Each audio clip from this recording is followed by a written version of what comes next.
نیا زمانہ میں ایک نئی ویڈیو کے ساتھ آپ حاضر ہیں۔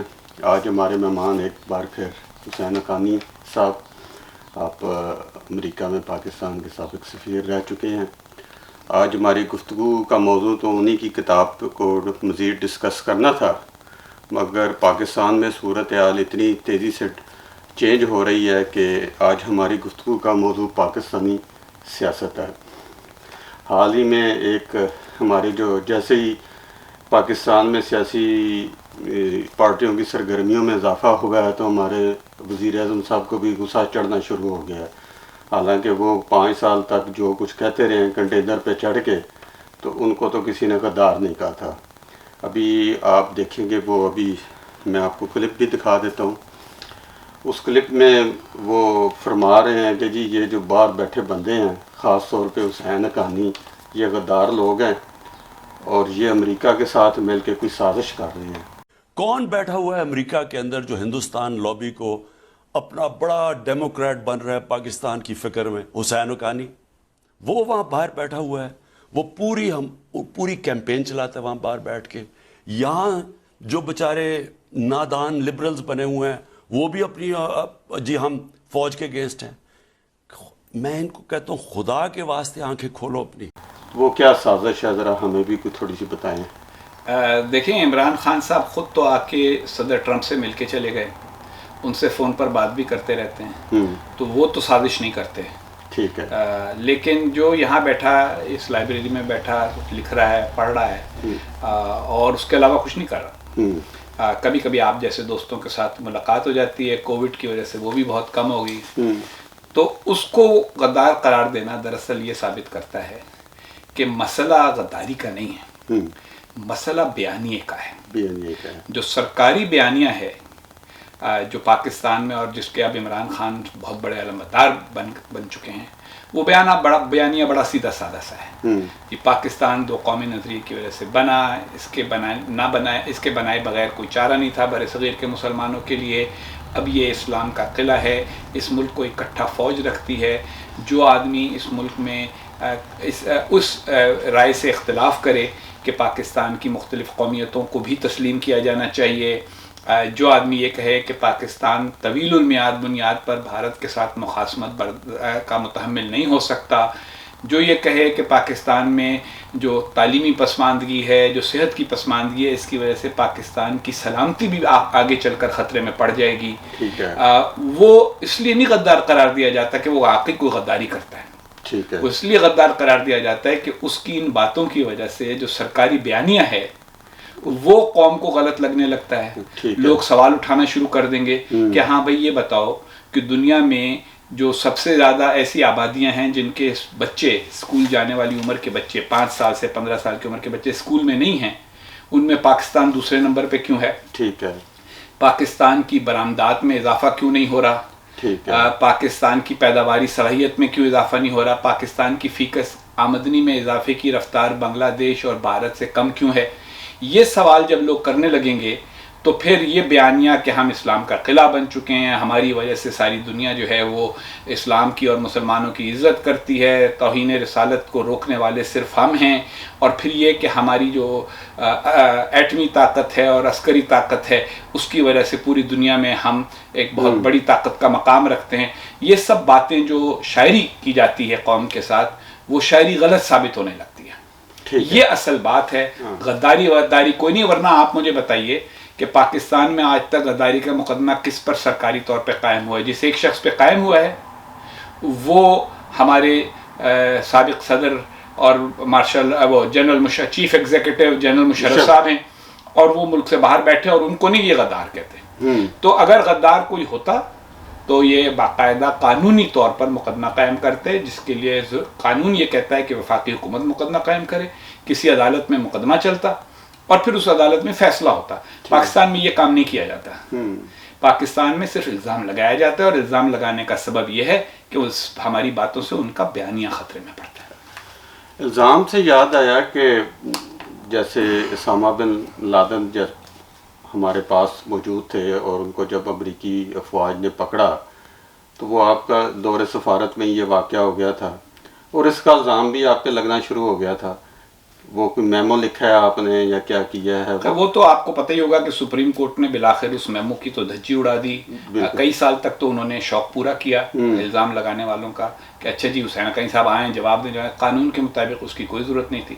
آخر میں انہیں خود خیال آیا کہ ہم قانون کے مطابق تو کچھ کر نہیں سکتے, تو اس لیے اس کیس کو ختم کر دیا جائے. اور چیف جسٹس نے اس موقع پر کہا بھی کہ کیا پاکستان اتنا کمزور ہے کہ کسی کے بھی لکھے ہوئے, چاہے وہ حسین حقانی نے لکھا, چاہے نہیں لکھا, چاہے کسی اور نے لکھا, کسی بھی آدمی کے لکھے ہوئے 2-4 صفحوں کے خط کے اوپر پاکستان خطرے میں پڑ جائے. تو یہ تو اس کی کہانی تھی. رہ گیا اسامہ بن لادن کا معاملہ. تو بھائی بات یہ ہے کہ سوال کیا تھا؟ سوال یہ تھا کہ پاکستان میں اسامہ بن لادن کیوں ہے اور اس کو وہاں کس نے رکھا. جی بالکل. تو یہ تو الزام کسی نے نہیں لگایا کہ حسین حقانی نے رکھا. حسین حقانی تو امریکہ میں رہتا تھا. پھر دوسرا سوال یہ ہے کہ امریکنوں نے اس کو کیسے ڈھونڈ لیا. تو حسین حقانی کو اگر اس کا پتہ نہیں معلوم تھا تو حسین حقانی نے تو اس کو نہیں پکڑوایا, تو نہیں بتایا پتہ, وہ بھی کسی نے وہیں سے بتایا. اب تیسرا سوال یہ تھا کہ امریکی وہاں تک, ایبٹ آباد تک جو کہ پاکستان کے اندر ہے اتنا گہرا, وہاں تک بغیر پاکستان کو معلوم ہوئے کیسے پہنچ گئے اور کارروائی کر کے واپس بھی نکل گئے. تو یہ بھی ایئر ٹریفک کنٹرول بھی حسین حقانی نے سنبھالا ہوا, جو ہمارا اینٹی ایئر کرافٹ سسٹم ہے وہ بھی حسین حقانی نے سنبھالا ہوا, جو کیا نام ہے اس کا, یعنی عسکری سارے ادارے ہیں جن کی ذمہ داری ہے یہ دیکھنا کہ پاکستان کو کوئی خطرہ نہ ہو, کوئی غیر ملکی طاقت ملک کے اندر در اندازی نہ کر جائے, وہ کام بھی حسین حقانی نے سنبھالا ہوا. تو یہ تو الزام ساری سیکیورٹی بھی, بلکہ یہ الزام وغیرہ سارے جو ہوتے ہیں نا, یہ اصل میں اس کے لیے انگریزی کی ٹرم ہوتی ہے اسموک اینڈ مررس. ٹھیک.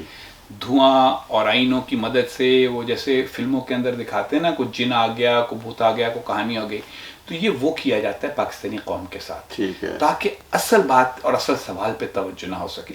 پھر اب ماشاءاللہ جب سے یہ ٹیلی ویژن چینل شروع ہوئے ہیں تو ان کے اوپر بہت سے بٹھا دیے گئے ہیں اینکرز.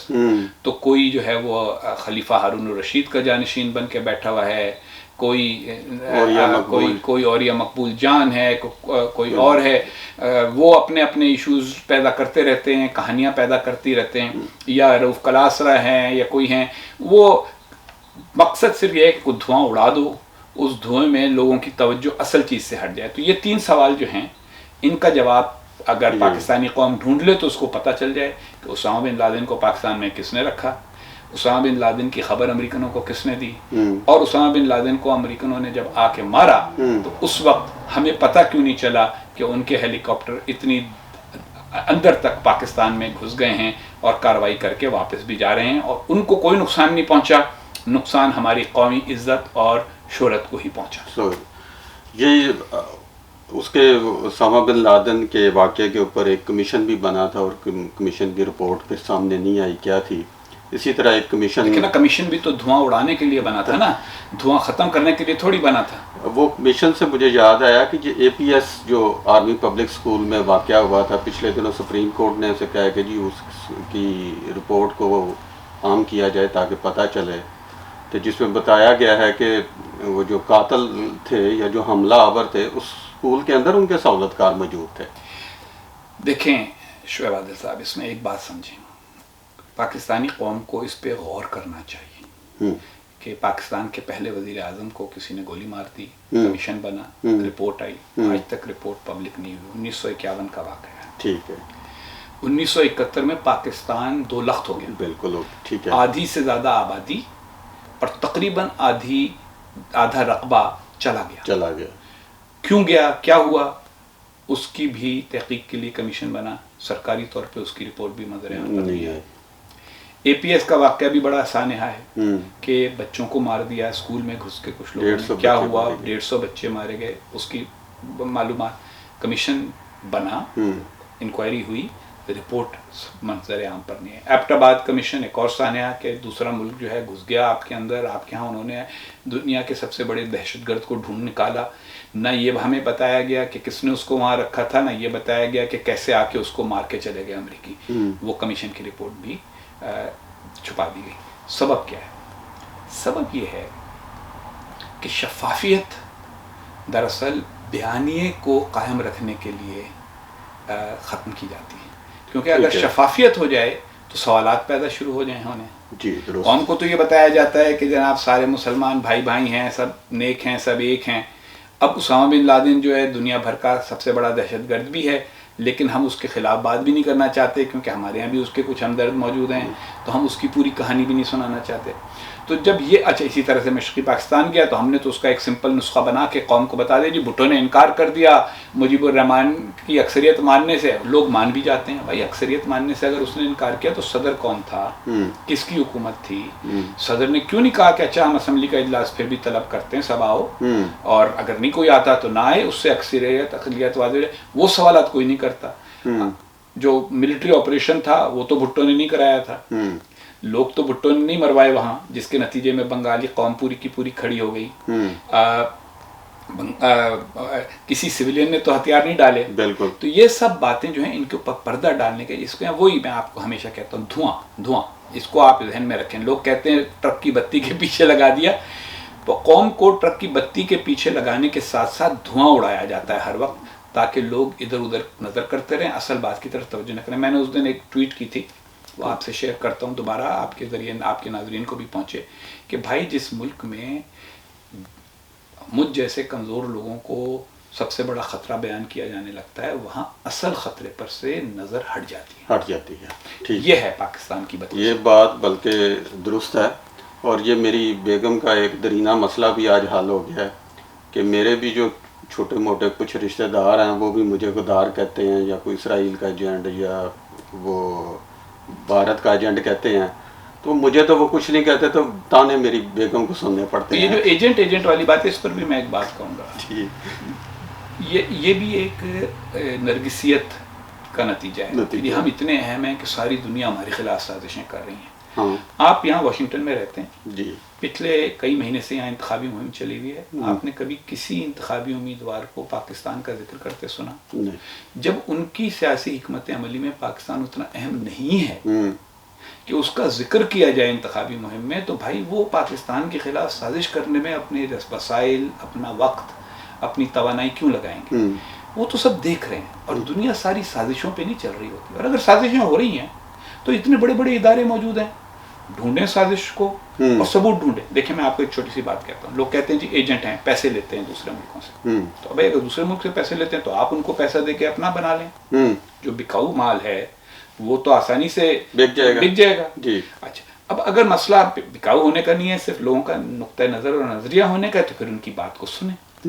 اور دوسری بات یہ ہے کہ آج کے زمانے میں پیسے کو اور اللیگل پیسے کو چھپانا بہت مشکل ہے. بالکل. تو اگر انڈیا سے کسی کے اکاؤنٹ، شعیب عادل کے اکاؤنٹ میں اگر انڈین یا اسرائیلی پیسے ڈال رہے ہیں تو پتہ چل جائے گا نا جی. کیا مشکل کام ہے؟ ISI ایک ریکویسٹ ڈالے امریکی FBI کو کہ جی ذرا یہ اس آدمی کے اکاؤنٹ کی ہمیں تفصیل بتا دو. ان کو تو یہی پتہ چلے گا کہ جو ملازمت شعیب عادل کرتا ہے اسی کی تنخواہ اس کو ملتی ہے.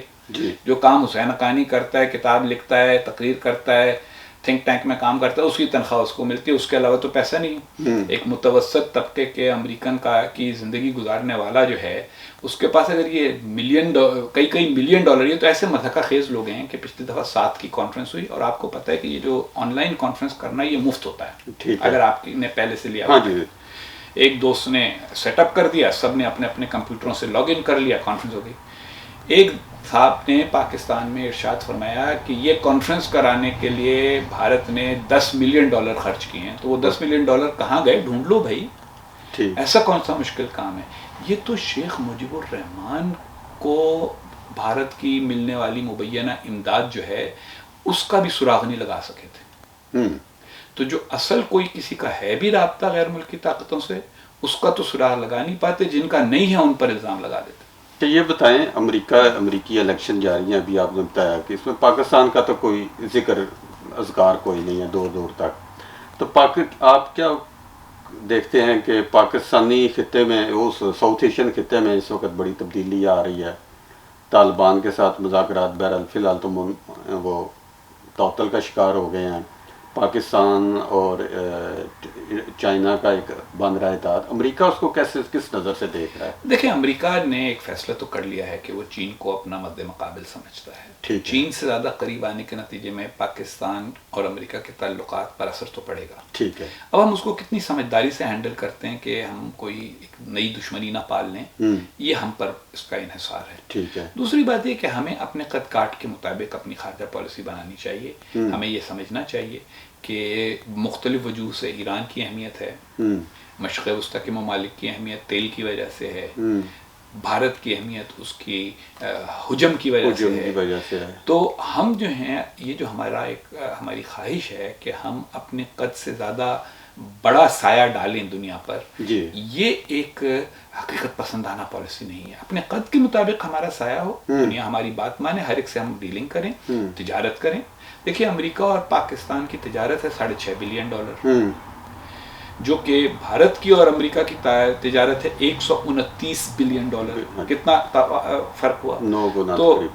تو یہ مجھے بتائیے کہ پھر امریکہ توجہ زیادہ کس کو دے گا؟ جس کے ساتھ تجارت زیادہ ہوگی. تو ہمیں بھی ان چیزوں پہ توجہ کرنی چاہیے کہ ہم اپنے آپ کو خود چین نے کیا کیا؟ چین نے دینگ شاؤپنگ کی قیادت میں یہ فیصلہ کیا کہ پہلے ہم جدید ہوں گے، معاشی طور پر طاقتور ہوں گے، اس کے بعد ہم دنیا سے کوئی بات کریں گے. ٹھیک ہے. کہ ہمارا کیا قد کاٹ ہے اور اس کے مطابق ہمیں آپ عزت دیں. روز تو وہ اپنا ایٹم بم نہیں دنیا کے سامنے جھنڈا بنا کے لہراتے تھے. کتنے سال تو انہوں نے خاموشی سے گزار دی. اب ان کے پاس اتنے وسائل ہیں کہ وہ امریکہ کی آنکھوں میں آنکھیں ڈال سکیں. تو ہم جو ہیں ہر ایک کی آنکھوں میں آنکھیں ڈالنا چاہتے ہیں، لیکن جب قد برابر نہ ہو تو آنکھوں میں آنکھیں ڈالنا بڑا مشکل. ہمارے پاس کچھ ہے کوئی نہیں. لے جی، شکریہ. آج تھوڑی سی مختصر سی ہم نے گفتگو کی ہے، یہ گفتگو ہماری جاری رہے گی. تو جاتے جاتے پھر ایک شعر آپ سناتے ہیں ہمیں، وہ بھی سنا دیں. آج کا شعر یہ ہے کہ خود پر یقین نہیں تھا تو اب کے محاذ پر دشمن کا ایک سوار بھی لشکر لگا ہمیں.